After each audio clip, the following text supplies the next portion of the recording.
The train came into Granite Bend at the blue end of the afternoon with its whistle tearing a long white seam through the cold, and Eliza Marsh pressed her face to the frosted glass and watched the little snow-buried depot slide toward her and thought, with a fluttering hope she had not let herself feel in all the long miles from the east, that somewhere out on that lamplit platform was the man she was going to marry, and the beginning of a life that would finally be her own.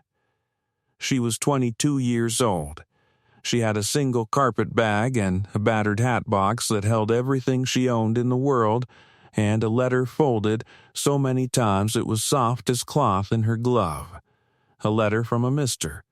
Harlan Voss of Granite Bend, merchant and man of property, who had answered the advertisement her uncle had placed to be rid of her, and who had written that he was a serious man in want of a serious wife, and that if she was as sensible and hard-working as her letters suggested, she would find a good home waiting for her at the end of the line. Eliza had read that letter until she knew it by heart. A good home waiting. She had never in her life had a home that was waiting for her. She had been an orphan since she was 14, passed from a grudging uncle to a colder aunt and back, a burden shuffled and reshuffled, and now here at the end of 2,000 cold miles was a man who had sent for her on purpose, who wanted her.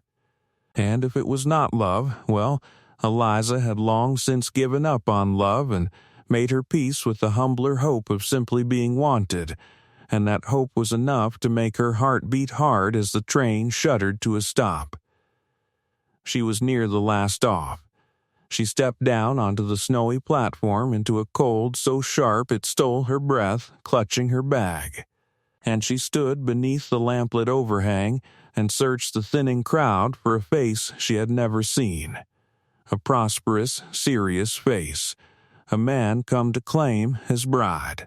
The other passengers were met and gathered up and carried off into the falling dark, a family, a drummer, 2 ranch hands, until the platform emptied and at last held no one at all but Eliza Marsh and her carpet bag in the wind. She waited. She told herself he was delayed. The roads were bad with snow. A merchant had business. He would come. She waited while the lamps were lit along the platform and the sky went from blue to violet to black, and the cold came up through the soles of her thin city boots and into her bones, and still she waited, because she had nowhere else on God's earth to go, and because the alternative to waiting was to admit the thing that was slowly freezing in her chest along with the rest of her. He came at last, near an hour on, when Eliza had stopped being able to feel her feet. She saw him crossing from the town, a well-fed man in a fine fur-collared coat with a gold chain across his waistcoat, picking his way over the snow with a fastidious distaste, and her frozen heart leapt up in spite of everything, and she rose from the bench and took a step toward him, her cold face trying to smile. "Mr. Voss?" she said. "I'm Eliza Marsh. I'd near given you up." And Harlan Voss stopped a careful few feet from her, and he looked her over, slowly, from her worn bonnet to her thin coat to her cheap boots, the way a man looks over a horse he has decided not to buy, and whatever he saw did not please him, and he did not trouble to hide that it did not please him. "You're older than your letter let on," he said, "and plainer, and that's a made-over dress 3 seasons gone, don't think I can't tell." He sniffed. "I'll be honest with you, since there's no sense being otherwise. I've reconsidered the whole business. There's a banker's daughter here in town, Miss Pettigrew, and her father and I have come to an understanding this past month that suits me a good deal better than a penniless mail-order girl I know nothing about. A man in my position has to think of his standing. You understand, he said it as though he were explaining a matter of freight rates. I'm sorry you've come all this way. Truly, but I never signed anything, and I'll not be held to a letter, and I'll thank you not to make a scene about it in my town." Eliza stood very still in the falling snow. "But her voice came out thin. "Mr. Voss, I've no money. My uncle paid my fare out and nothing more. I've no way back. I've nowhere to stay. I don't know a soul in 1,000 miles. I answered your letter in good faith. I gave up everything if you'll only, alone even. The return fare, I'll pay it back. I swear it. I'm not a charity," Harlan Voss said, and now there was an edge of irritation in it. The irritation of a comfortable man confronted with a problem he has decided is not his. "You'd have done better to be honest about your circumstances from the start. That's the trouble with your sort, always dressing things up." He settled his fine hat. "There's a church in town might take you in a night or two if you're deserving. That's the best counsel I've got. Good evening to you, Miss Marsh." And he turned on his polished heel and walked back toward the warm lights of the town. And Eliza Marsh stood alone on the frozen platform in the black night with her carpet bag and her soft-worn, useless letter, abandoned, penniless, 2,000 miles from anywhere, and she understood at last with a terrible clarity that no one was coming for her, that no one had ever been coming for her, and that she was very likely going to freeze to death on this platform before the morning, and that not one soul in all the world would know or grieve it. She sat back down on the bench. She did not cry. She was too cold to cry and too tired and too emptied out. She simply sat, growing colder, the snow settling on her bonnet and her shoulders, and she thought distantly that she should get up and find the church Voss had spoken of, and she found she could not make herself move, could not make herself go and beg a roof from strangers in a strange town in the dark, and so she only sat, and the cold crept deeper into her, and the lamps hissed overhead, and the world narrowed down to the small white circle of falling snow and her own slowing breath. She did not notice the man at first. He had been at the far end of the platform the whole while, seeing to a load of freight come in on the same train, a big lean man in a fur-collared coat with a small child at his side, and he had not meant to mark the woman on the bench at all, being a man who kept to his own business as a rule. But he had heard it. The whole platform had heard it, the fine merchant's cold voice carrying in the still cold air, and the man had stood by his crates with his jaw tightening and his hands going still, listening to Harlan Voss throw a woman away like spoiled goods, and he had watched the fellow walk off warm and satisfied into the town. And he had watched the woman sit back down on the bench and go quiet in a way that a man who knew the cold knew was the worst sign there was. And now he stood looking at her across the emptied platform, this stranger, and beside him his little girl tugged his sleeve and said, in a small voice, "Papa, that lady's crying without any sound." And the man looked down at his daughter, and then back at the woman, and he let out a long breath that smoked in the lamplight, and he said, "Lo, so she is, Sadie, so she is." And he took his daughter's mittened hand, and he crossed the platform. "Ma'am." Eliza looked up, slow, her lashes crusted with snow. A tall man stood over her, dark blonde and rough-bearded, with tired, kind eyes, and a little girl of about 5 holding his hand and staring at Eliza with big, grave blue eyes. "Ma'am, forgive me. I couldn't help but overhear. That was a low thing that man did to you, and I'll not pretend I didn't see it." He turned his shapeless hat in his free hand, awkward. "You can't stay out here. You'll freeze before midnight. That's not a guess. That's a fact. I've seen it happen to grown men on nights softer than this one. Now I've no wish to frighten you, a strange man in the dark. and I'd not blame you to tell me to go to the devil.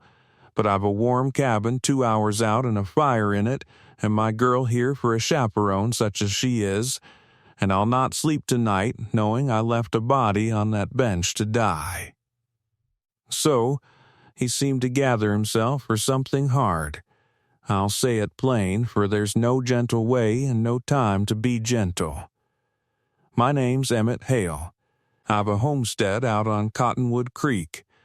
I lost my wife 2 winters back, and I've been raising this one alone and doing a poor job of the parts a man's not made for.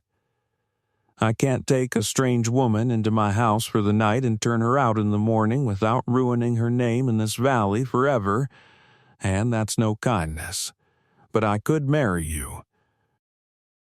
Tonight before the parson, honest and above board, so you'd have a roof and a name and no shame in it, and I'd have—" He stopped.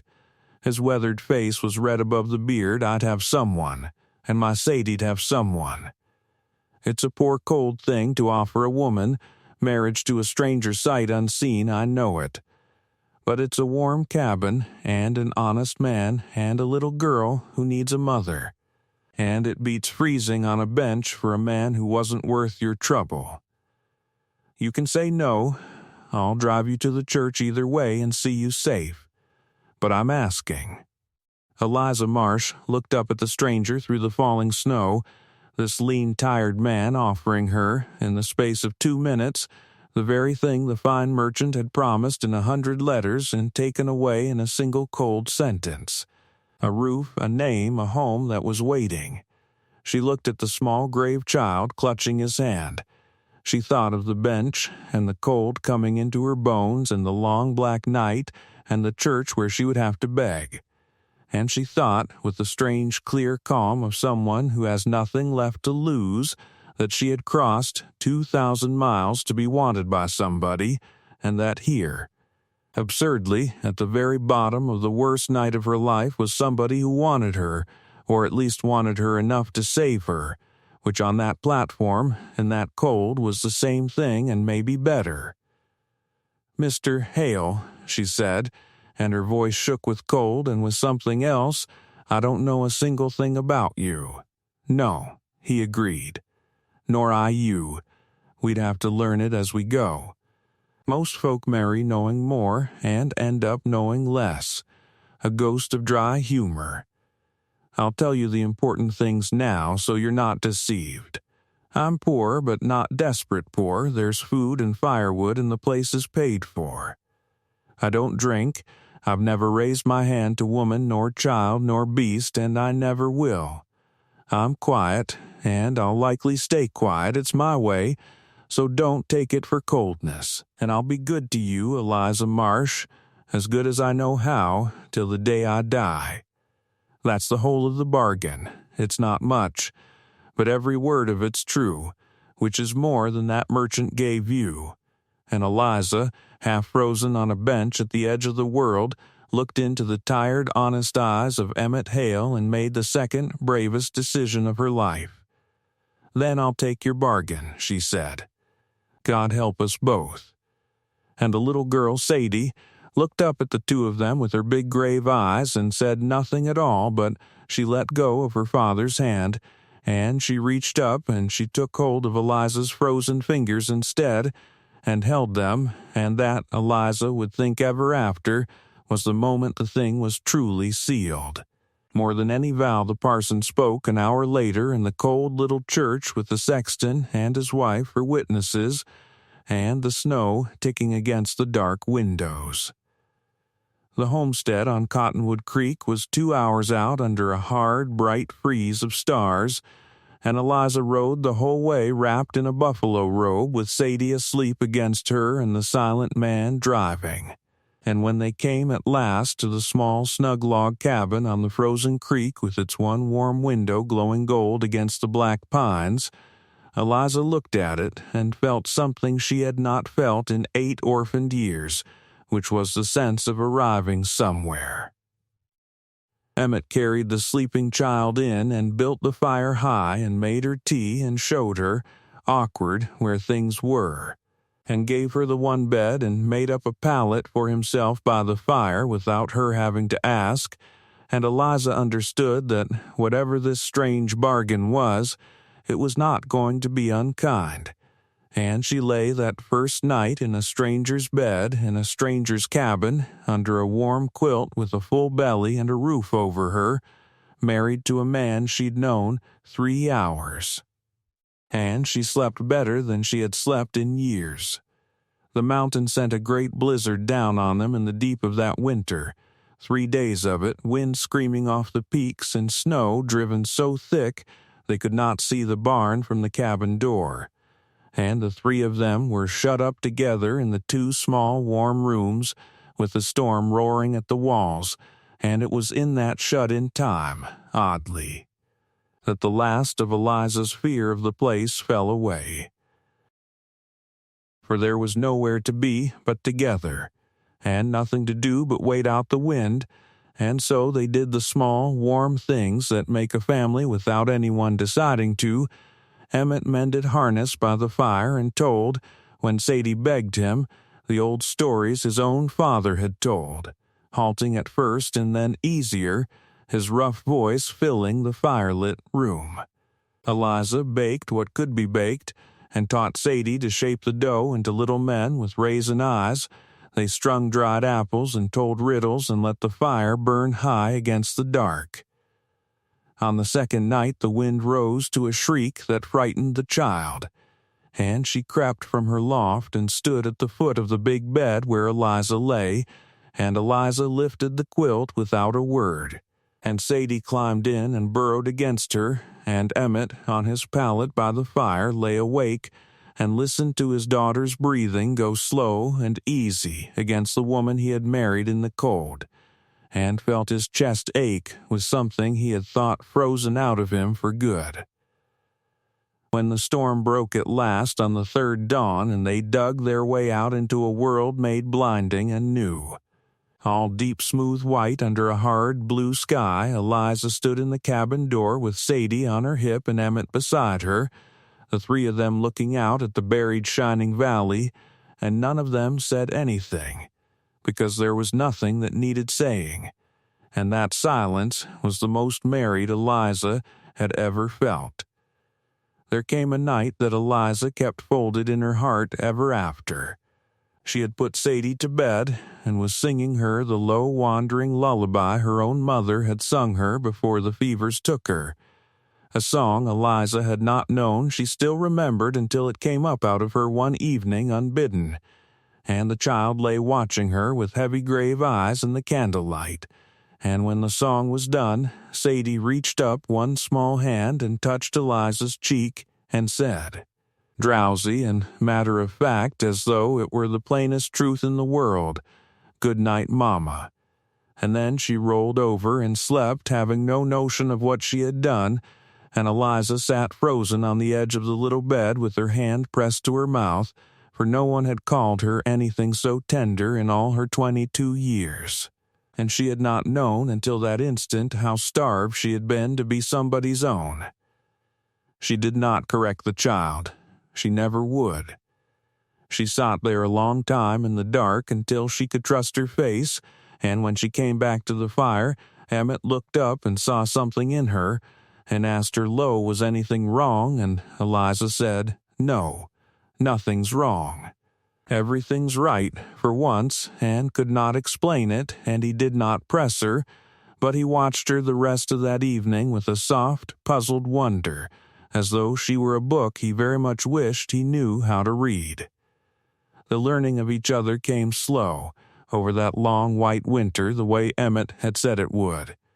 Eliza set herself to the work of the place with a will, for she had been worked hard her whole life and knew no other way to earn her keep, and she found that here, for the first time, the work was met with something other than a burdened sigh. Emmett noticed. He noticed everything, quiet as he was, noticed when a shirt was mended, a meal improved, a corner of the rough cabin made softer, and he did not say much, but he began to bring her things from his rare trips to town, a paper of pins, a bright hair ribbon, A book once when he learned she loved to read, a book he'd traded a day's labor for and could ill afford, and he set it by her plate without a word and went red when she thanked him. And Eliza, who had spent her life being tolerated, felt herself, by inches, being cherished, and did not know what to do with it, and watched the quiet man across the firelit cabin with a growing wonder that frightened her, for she knew better than most how a hope, once let loose, could be crushed. It was the child who healed fastest, and who healed them all. Little Sadie had gone near mute since her mother died, Emmett told Eliza one night by the fire. His voice, low and rough with an old grief, had been a merry, chattering baby and had simply stopped, folded up quiet as a shut book, and no amount of his clumsy fathering had been able to coax her open again. But Sadie had taken Eliza's frozen hand on the depot platform, and she did not let go of her after. She followed the young woman about the cabin like a small solemn shadow, watching her cook and sew and sweep, and Eliza, who knew exactly what it was to be a motherless child no one had time for, did not push at her but only made room for her. A stool pulled close, a task to share, a soft word, a lap always open. And slowly, slowly over the deep of that winter the shut book of the child opened. She spoke, first in whispers, then in the ordinary chatter of a 5-year-old. She laughed one afternoon at the antics of the barn cat, a bright peal of it that stopped Emmett dead in the doorway with an armload of wood. His face gone strange, for he had not heard his daughter laugh in 2 years and had feared he never would again. That night, after Sadie slept, he stood a long while at the fire, and then he said, without turning, in a thick voice, "You gave me that." Her laughing. I'd near given up on hearing it. He stopped. I don't have the words for what that's worth to me. There aren't any big enough. And Eliza, her own throat full, said only, she did it herself. I just made a place for her to do it in. And Emmett shook his head slowly and did not argue, but something passed between them in the firelight that neither had the courage yet to name. For all their growing tenderness, a thing stood between them, and it was this. Each was certain the other's kindness was only the bargain, and neither dared risk the truth. Eliza believed that Emmett valued her as Sadie's mother and the keeper of his house, useful, dutiful, a good bargain honored, and that a lonely man grateful for help was a far cry from a man in love, and she would not shame herself by hoping for more and being pitied for it, not again, not after the platform. And Emmett believed that Eliza had married him only to keep from freezing, that she stayed from having nowhere else to go, that a young woman of 22 could not truly want a quiet, worn widower a dozen years her elder with a child and a hard, poor life to offer, and that if he reached for more than the bargain he would frighten her, or worse, that she would submit out of obligation, and he would rather have her friendship freely given than her love given from duty. And so they circled each other all that winter, warm and careful and aching. 2 lonely people, each convinced they were alone in loving, and it might have gone on so a very long time if the past had not come riding out to Cottonwood Creek to force the matter. For word had got round Granite Bend, as word does, that Emmett Hale had married, and, more than that the quiet homesteader's new wife was a lovely, gracious, warm-hearted young woman who had turned his hard cabin into a home and his silent, grieving child into a laughing one, and that Hale, who had been a ghost of a man for 2 years, walked into town now with a light in his face. And this news, in time, reached the ears of Harlan Voss, whose understanding with the banker's daughter had, as it happened, come to nothing, Miss Pettigrew having found a captain more to her liking, so that the merchant was still a bachelor, and a sour one, and when he heard that the penniless plain girl he'd thrown away on the depot platform had become the admired and cherished wife of another man. Something small and mean and vain in Harlan Voss could not bear it. He had thrown her away, and she had flourished, and that made him, in the arithmetic of his wounded pride, a fool. And Harlan Voss would sooner do almost anything than be thought a fool. He came out to Cottonwood Creek on a bright hard day at winter's end, in a hired sleigh, all false warmth, and he found Eliza alone at the cabin, Emmett being off up the creek at his trap line. And he came in uninvited and stood by her fire and made her a proposition that turned her cold. He'd made a mistake, he allowed, a grievous mistake. On the platform that night he saw that now she'd blossomed into just the sort of wife a man of standing needed, and he was prepared to correct his error. That marriage of hers, he'd looked into it, a hasty thing done in an hour by a country parson. Sight unseen, to a poor homesteader, why, such a thing could surely be set aside, annulled, undone, particularly with a merchant's money and a merchant's lawyer behind it. She need only say the word. She could be mistress of the finest house in Granite Bend instead of a trapper's drudge on a frozen creek. Surely, Voss said, smiling his soft smile, she was not such a little fool as to choose a poor man's cabin over all that he was offering, now that she had a choice at last. Eliza Marsh looked at the man who had left her to freeze on a bench, and she felt no temptation at all, only a cold, clean anger, and she was about to tell him exactly where he could take his fine house and his lawyer, when the cabin door opened and Emmett Hale came in from the cold with the frost in his beard, and stopped dead, taking in the merchant by his fire, and his wife's white face, and enough of the situation to guess the rest. And Eliza watched her quiet husband's jaw set, and she braced for him to throw the man out, or worse. But Emmett did not raise his voice, and he did not raise his hand.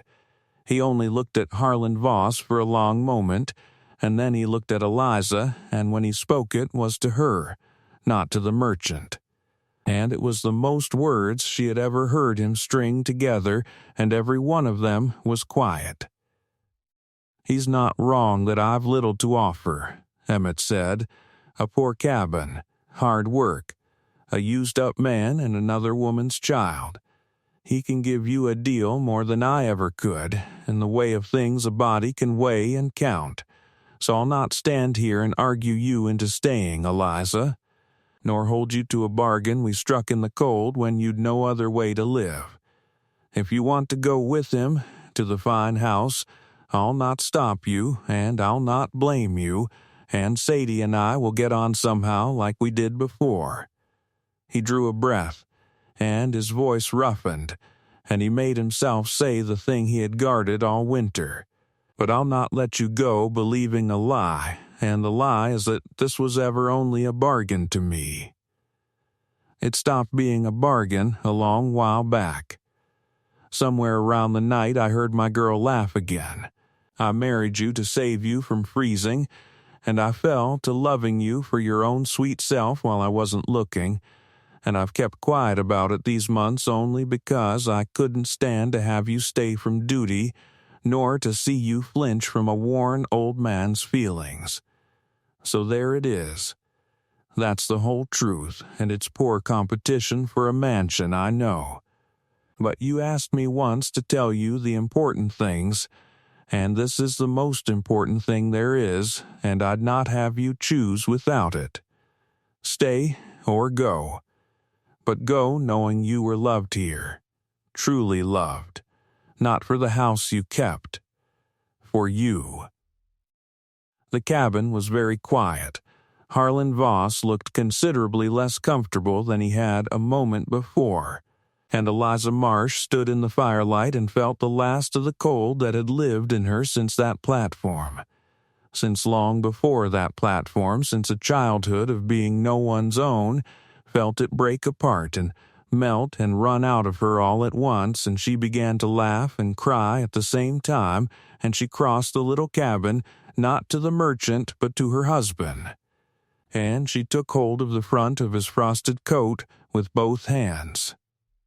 "Emmett Hale," she said, "you great quiet fool, I've been dying of the very same lie all winter long. I thought you kept me for Sadie's sake and the cooking. I thought a man like you could never truly want a thrown-away girl like me. I've loved you since you crossed that platform to a stranger you owed nothing and offered her your whole life to keep her from the cold." She was weeping and smiling up into his stunned face. "There's no house in the world, do you hear me? No house, no fortune, no fine man I would trade for this cabin and you and that little girl. You are the home I crossed 2,000 miles to find. I just took the long way round a fool merchant to reach you."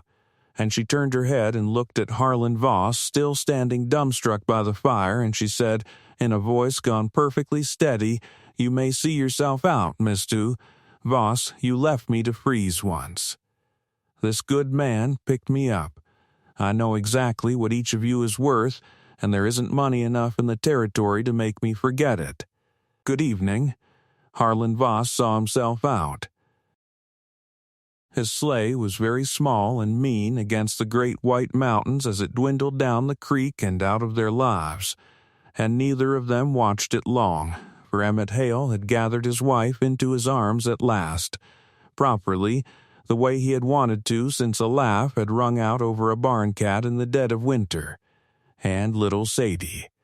Waking in the loft and peering down to find her father and the mother she had chosen with her own small hand, holding fast to each other by the fire, gave a sleepy pleased sigh and went back to sleep, for all was as it should be at last in the warm cabin on Cottonwood Creek.